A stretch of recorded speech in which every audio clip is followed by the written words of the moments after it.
दोस्तों नमस्कार। मैं प्रशांत कौशिक संवाद इंडिया मंच पर आप सभी का हार्दिक स्वागत करता हूं, हार्दिक अभिनंदन करता हूं, हार्दिक अभिवादन करता हूं। आप सभी जानते हैं कि संवाद इंडिया मंच पर विभिन्न महत्वपूर्ण विषयों पर चर्चा हम आपके सामने लेकर आते रहते हैं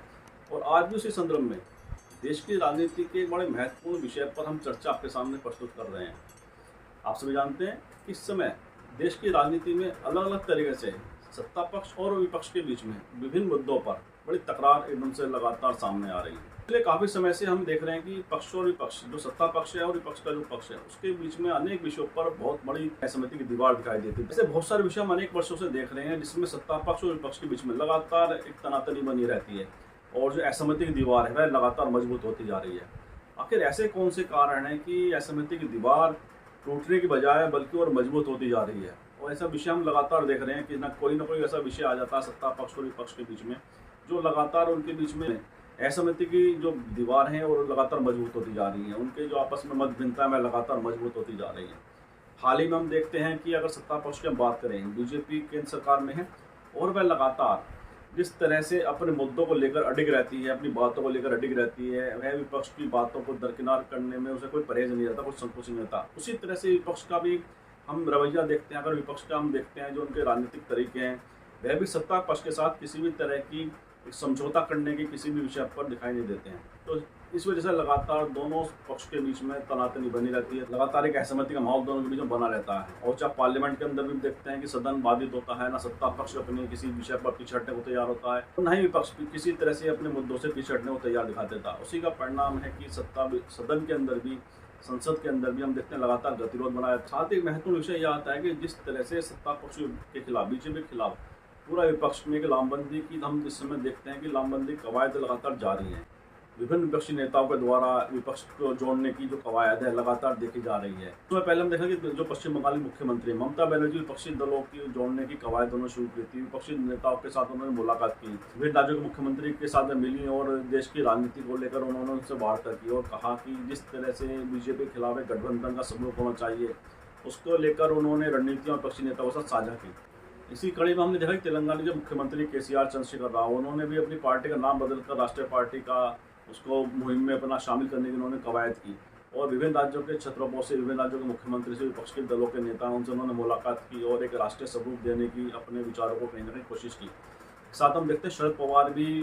लगातार इस बात को कहते रहते हैं कि विपक्षी एकता बहुत जरूरी है अगर केंद्र सरकार के बीजेपी के खिलाफ में खड़ा होना है, आगामी लोकसभा चुनाव में अगर उनको मुकाबला करना है। तो लगातार शरद पवार की तरफ से हम ये कवायद देखते हैं, कोशिश देखते हैं। और साथ ही नीतीश कुमार जो बिहार के मुख्यमंत्री हैं, सबसे ज़्यादा चर्चा उनकी इस समय है विपक्षी एकता को लेकर और वह लगातार इस कोशिश में जुटे हुए हैं कि विपक्षी एकता बन जाए। और इसमें गौरतलब बात यह है कि जब से नीतीश कुमार ने बीजेपी का छोड़कर कांग्रेस और आरजेडी के साथ बिहार में गठबंधन किया है, तब से उनका बड़ा स्पष्ट और एक लाइन का नजरिया हमें दिखाई देता है, एक लाइन का जो उनका विचार है, नीति दिखाई देती है कि विपक्षी एकता को वह जितना मजबूत कर सकते हैं और विपक्षी नेताओं को, विपक्षी राजनीतिक पार्टियों को एक साथ गोलबंद करने में अपनी सारी समय कोशिशें करते हुए दिखाई दे रहे हैं। तो नीतीश कुमार की कोशिशें कितनी परवान चढ़ेंगी, कितना वह विपक्षी दलों को एक साथ ला पाएंगे, ये सब भविष्य गर्भ में ममता बनर्जी या शरद पवार हों या चंद्रशेखर राव हों, इन सबका जो मिला जुला प्रयास है, क्या वह विपक्षी दलों को एक मंच पर ला पाएगा, ये बड़ा सवाल है। और विपक्षी नेताओं की लामबंदी के क्रम में एक महत्वपूर्ण घटनाक्रम 2-3 दिन से हम देख रहे हैं। जो दिल्ली के मुख्यमंत्री हैं अरविंद केजरीवाल, उन्होंने भी अपने स्तर से एक नई तरह की कवायद शुरू की है विपक्षी नेताओं के साथ बात कर, विपक्षी नेताओं को अपने साथ लाने के लिए।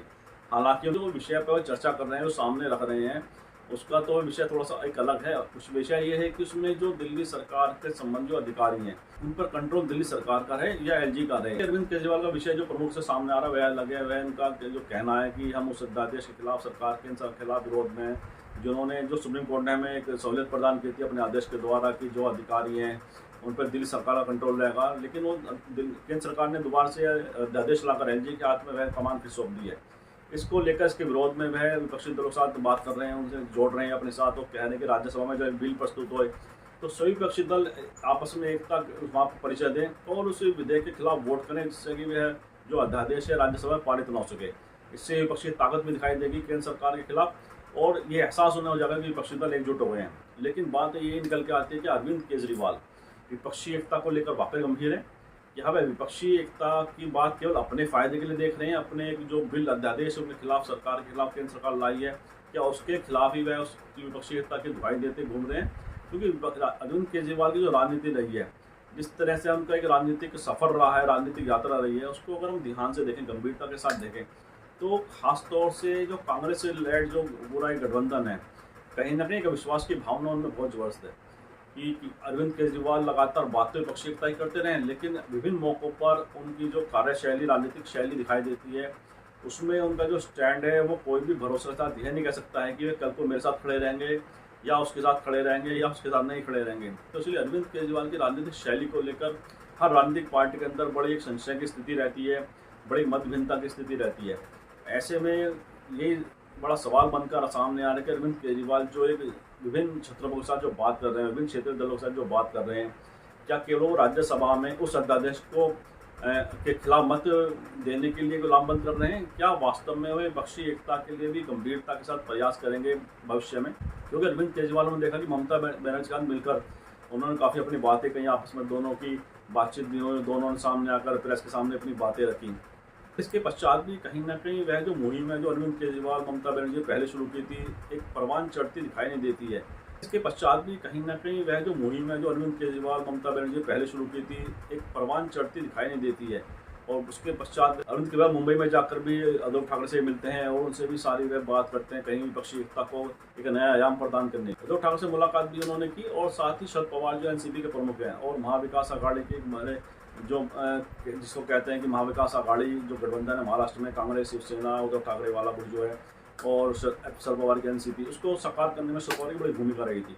और देश के जाने माने कद्दावर नेताओं में शरद पवार की गिनती होती है और बड़े वरिष्ठ नेता के तौर पर वह जाने जाते हैं। उनके साथ भी उन्होंने बात की और सभी विषयों पर उन्होंने अपनी चर्चा की कि किस तरह से विपक्षी एकता को हम नए आयाम दे सकते हैं या विपक्षी दलों की जो एकता की मुहिम है उसको कितना हम उसमें मजबूती दे सकते हैं। और साथ ही राज्यसभा में बिल को लेकर भी उन्होंने उनसे बात की, किस तरह से हम केंद्र सरकार द्वारा जो अध्यादेश लाया जा रहा है उसको हम हरा सकते हैं, वहाँ पर विपक्षी एकता की मजबूती को हम वहाँ पर दिखा सकते हैं, प्रदर्शित कर सकते हैं। तो शरद पवार, ममता बनर्जी, उद्धव ठाकरे के साथ साथ नीतीश कुमार का बड़ा रोल है विपक्षी एकता को लेकर, विपक्षी एकता की कोशिशों को लेकर। और नीतीश कुमार के साथ भी जब अरविंद केजरीवाल मिले तो प्रेस के सामने हालांकि उन्होंने सब बातें वही कहीं कि अध्यादेश के खिलाफ है बातें, लेकिन मूल बात जो इसके पीछे निकल के आती है, नीतीश कुमार ने भी बयान दिया और अरविंद केजरीवाल ने बयान दिया, लेकिन तमाम बातें जो सामने आती हैं वो तो यही है कि जो अरविंद केजरीवाल इस समय अपनी मुहिम अध्यादेश के खिलाफ, केंद्र सरकार के खिलाफ एक प्रयास कर रहे हैं कि सभी विपक्षी दल उनकी जो बात है उसका समर्थन करें, उनकी जो मांग है उसका समर्थन करें। और जब केंद्र सरकार जब सदन चालू होगा उसमें जो है राज्यसभा में बिल पेश करेगी तो उसके खिलाफ सभी विपक्षी दल एकजुट होकर मतदान करें। लेकिन सबसे बड़ा सवाल ये आता है कि क्या अरविंद केजरीवाल की जो कोशिशें की ईमानदारी से भरी है? क्या ममता बनर्जी की जो राजनीतिक कवायद हैं, जो कोशिशें हैं विपक्षी दलों को साथ लाने की, उसमें कितनी गंभीरता है, कितनी ईमानदारी है? क्योंकि बड़े प्रश्न इन सबकी राजनीति पर उठते रहे हैं, चाहे वो केसीआर हो, चंद्रशेखर राव तेलंगाना के मुख्यमंत्री हों, चाहे ममता बनर्जी, अरविंद केजरीवाल हो, इन सबकी कोशिशों पर कहीं ना कहीं प्रश्न चिन्ह विपक्षी दल भी लगाते रहे हैं। और ये राजनीतिक जिस तरह से कहीं ना कहीं शैली दिखाई देती है उसमें वह खुद भी उसमें संशय पैदा कर देते हैं। हालांकि नीतीश कुमार का नाम जो इसमें लिया जाता है विपक्षी दलों को जोड़ने की मुहिम में, उनकी ईमानदारी पर संदेह कमी विपक्षी नेता व्यक्त करते हैं और नीतीश कुमार की इन कोशिशों को सभी राजनीतिक दल कहीं ना स्वागत भी करते हैं और समर्थन भी देते हैं और उन कोशिशों को वह सकारात्मक कोशिश भी कहते हैं, ईमानदारी की बात भी कहते हैं कि नीतीश कुमार की राजनीतिक शैली वास्तव में विभिन्न तरह के उन पर आरोप भी लगते हैं कि वह कब पाला बदलने कुछ कहा नहीं जा सकता है। नीतीश कुमार के बारे में कहा जाता है कि वह कब किसका साथ छोड़ दें, किसका साथ पकड़ लें, कुछ कह नहीं सकते। लेकिन जिस तरह पिछले 2-3 साल के घटनाक्रम राजनीति के उसमें हम देखें तो नीतीश कुमार का एक विजन बड़ा क्लियर दिखाई देता है, एक दृष्टिकोण बड़ा क्लियर दिखाई देता है। वह राष्ट्रीय राजनीति में भूमिका तलाश रहे हैं और जिस तरह के बहुत सारे पैसे प्रबल संकेत भी मिलते हैं कि कुछ समय पश्चात में तेजस्वी यादव को बिहारी कमान सौंप दें और अपनी जो आने वाले लोकसभा चुनाव के संदर्भ में राष्ट्रीय राजनीति में अपनी भूमिका जो वह सोचते हैं, तलाशते हैं, उसके प्रति केंद्रित होकर फोकस होकर पूरे राष्ट्रीय परिदृश्य में वह अपनी कोशिश को विपक्षी दलों की जोड़ने की जो कोशिशें उसको और मजबूती से उसमें आगे बढ़ें। इसी प्रकार वह विभिन्न राजनीतिक दलों के नेता से लगातार मिल रहे हैं। तो राहुल गांधी हो या मल्लिकार्जुन खड़गे हों जो कांग्रेस पार्टी के राष्ट्रीय अध्यक्ष हैं, शरद पवार हों, ममता बनर्जी हों, चंद्रशेखर राव हैं, नवीन पटनायक हैं, उनके साथ भी उन्होंने लगातार विभिन्न मुद्दों पर बात की है और कोशिश उनकी जारी है कि किस तरह से विभिन्न राजनीतिक दलों को हम एक साथ मंच फैला सकते हैं। केंद्र सरकार के खिलाफ जो मुद्दे हैं जिन पर हम उनसे जो केंद्र सरकार से विपक्षी दल सहमत नहीं है उन मुद्दों के खिलाफ एकजुट होकर हम उसका कैसे मुकाबला कर सकते हैं, कैसे उन्हें अपने मुद्दों के साथ ला सकते हैं। तो ये सब बड़े सवाल इसमें राजनीतिक गलियारों में हैं। और जिस तरह से अभी हाल ही में जो घटनाक्रम, ताज़ा घटनाक्रम है नई संसद के उद्घाटन का समारोह का, विपक्षी दलों की एकता बड़ी दिखाई देती है। जिस तरह से नई संसद के उद्घाटन की बात है, 28 मई को प्रधानमंत्री जी के द्वारा नई संसद का उद्घाटन किया जा रहा है। उस संदर्भ में जो कांग्रेस सहित पूरे जो 19 दल हैं जिन्होंने एक हस्ताक्षर किए एक पत्र पर कि उस उद्घाटन समारोह में आदरणीय राष्ट्रपति महोदया को नहीं बुलाया जाता है, उनके द्वारा उद्घाटन नहीं किया जाता है, तो हम विपक्षी दल इस उद्घाटन समारोह को बहिष्कार करते हैं। हालांकि उन्होंने कहा कि संसद के प्रति हमारी पूरी आस्था है और संसद की गरिमा पे हमारी पूरा विश्वास है, उनका हम सम्मान करते हैं। लेकिन उद्घाटन समारोह में अगर ये राष्ट्रपति महोदया जी के द्वारा नहीं होगा तो ये विपक्षी दल इस समारोह का बहिष्कार करते हैं। तो उससे जो विरोध का जो उन्होंने अपना सब विपक्षी दलों ने एक साथ जो अपनी एकता दिखाई विरोध प्रदर्शन के लिए, विरोध की आवाज़ को पहुँचाने के लिए, उसमें 19 दलों ने हस्ताक्षर किए उस पत्र पर, जिसमें कहा गया है कि इस उद्घाटन समारोह में हम शामिल नहीं होंगे, शिरकत नहीं करेंगे। और उन्होंने बड़ी जोरदार ये मांग की है कि इस उद्घाटन समारोह में मुख्य अतिथि आदरणीय राष्ट्रपति महोदया होनी चाहिए, कि उनके हाथों से ही इस नई संसद का इमारत का उद्घाटन होना चाहिए। उन्होंने उसके बारे में अपने तर्क दिए हैं। उन्होंने अपना पक्ष रखा, सरकार अपना पक्ष रख रही है, विपक्ष अपना पक्ष रख रहा है। लेकिन आश्चर्य ये है कि ना ही कोई पक्ष के द्वारा ना ही विपक्ष के द्वारा कोई इस विषय में कोई बीच का रास्ता तलाशा जा रहा है। दोनों पक्ष अपने अपने जो उनका स्टैंड है, अपने जो उनका निर्णय है उस पर अड़े हुए हैं और कहीं भी ऐसी कोई कोशिश करती दिखाई नहीं दे रही है दोनों पक्ष की तरफ से इस विषय का पहले का समाधान किया जाए, जिससे कि पक्ष और विपक्ष एक साथ जो नई संसद का उद्घाटन हो उसमें एक साथ खड़े दिखाई दें। लेकिन बात हो जाती है कि आखिर ऐसे क्या कारण है कि जो केंद्र सरकार है या विपक्षी दल हैं उनके बीच कोई तालमेल किसी भी विषय पर दिखाई नहीं देता है। यह बड़ा गंभीर सवाल है। लोकतांत्रिक व्यवस्था में सब पक्ष का विपक्ष के बीच सहमति और असहमति दोनों बड़ी स्वाभाविक बात है। लेकिन सबसे बड़ी बात यह आती है कि अगर असहमति है तो सत्ता पक्ष के किस तरह से पक्ष को अपने साथ लाए, उन्हें कैसे सहमति उनकी अपने साथ दर्ज कराए, यह कोशिशें सत्ता पक्ष को करनी पड़ती हैं। तो लोकतांत्रिक व्यवस्था का यही होता है कि दोनों पक्ष को एक साथ चलना है। लोकतांत्रिक व्यवस्था को मजबूती देता है। मतभिन्नताएं विषय पर हो सकती है, मुद्दों पर हो सकती है, लेकिन जो सत्ता पक्ष और विपक्ष के ये ऐसे दो पहिए हैं जो लोकतंत्र की मजबूती के लगातार चलने एक साथ चलने बहुत आवश्यक है। तो दोनों का समन्वय बना रहे, दोनों एक साथ चलते रहे लोकतांत्रिक व्यवस्था की मजबूती के लिए, तो बहुत ही अच्छा है। और जो विपक्षी दलों की जो एकता के जो प्रयास विभिन्न नेताओं के द्वारा किए जा रहे हैं, अरविंद केजरीवाल के द्वारा किए जा रहे हो, चाहे ममता बनर्जी हो, चाहे नीतीश कुमार हो, या शरद पवार हो, या चंद्रशेखर राव हो, कितने उसमें मजबूती आती है। कांग्रेस के एक सबसे बड़ा पक्ष में कांग्रेस का पक्ष भी है कि वह किस तरह से विपक्षी दलों को साधता अपने साथ। वैसे हम बार बार ये देखते हैं कि कांग्रेस के द्वारा जो विपक्षी दलों को एक साथ लाने की जो मुहिम लगातार की जा रही है, उसमें मल्लिकार्जुन खड़गे कहीं ना सफल होते हुए दिखाई देते हैं। कांग्रेस पार्टी का जो पक्ष है वह लगातार विपक्षी राजनीति के हिसाब से मजबूत होता जा रहा है। हिमाचल प्रदेश और कर्नाटक में जीत ने कांग्रेस के अंदर बहुत बड़ा आत्मविश्वास पैदा कर दिया है। और उसी के संदर्भ में विपक्षी दलों में भी कहीं ना कहीं यह स्पष्ट संकेत है कि जो विपक्षी दलों की एकता का जो स्वरूप सामने आएगा उसमें कांग्रेस की बड़ी भूमिका होगी। सब तो भविष्य की गर्म है कि किस तरह से इन सब जो प्रदेश है किस तरफ जाता दिखाई देता है और विपक्षी दलों की राजनीति किस दिशा में आगे बढ़ेगी, कितनी मजबूती साथ आगे बढ़ेगी, या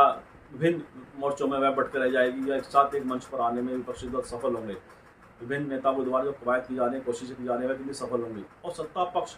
किस तरह से विपक्षी दलों की राजनीति से प्रभावित होता है, या किस तरह से वह अपने रणनीतियों के द्वारा विपक्षी दलों की एकता में सेंध लगा पाएगा। यह सवाल सब भविष्य गर्भ में है और उनके उत्तर भी भविष्य में हम सबके सामने आएंगे। इन्हीं शब्दों के साथ आज की चर्चा को विराम भी देते हैं और आप सभी से आग्रह करते हैं इस वीडियो लाइक करें, शेयर करें, कमेंट करें, साथ ही संवाद इंडिया चैनल को सब्सक्राइब के साथ बेल आइकन जरूर दबाएं, जिससे संवाद इंडिया के अपडेट आपको समय से मिलते रहे। आप सभी का बहुत बहुत धन्यवाद, बहुत बहुत अभिवादन।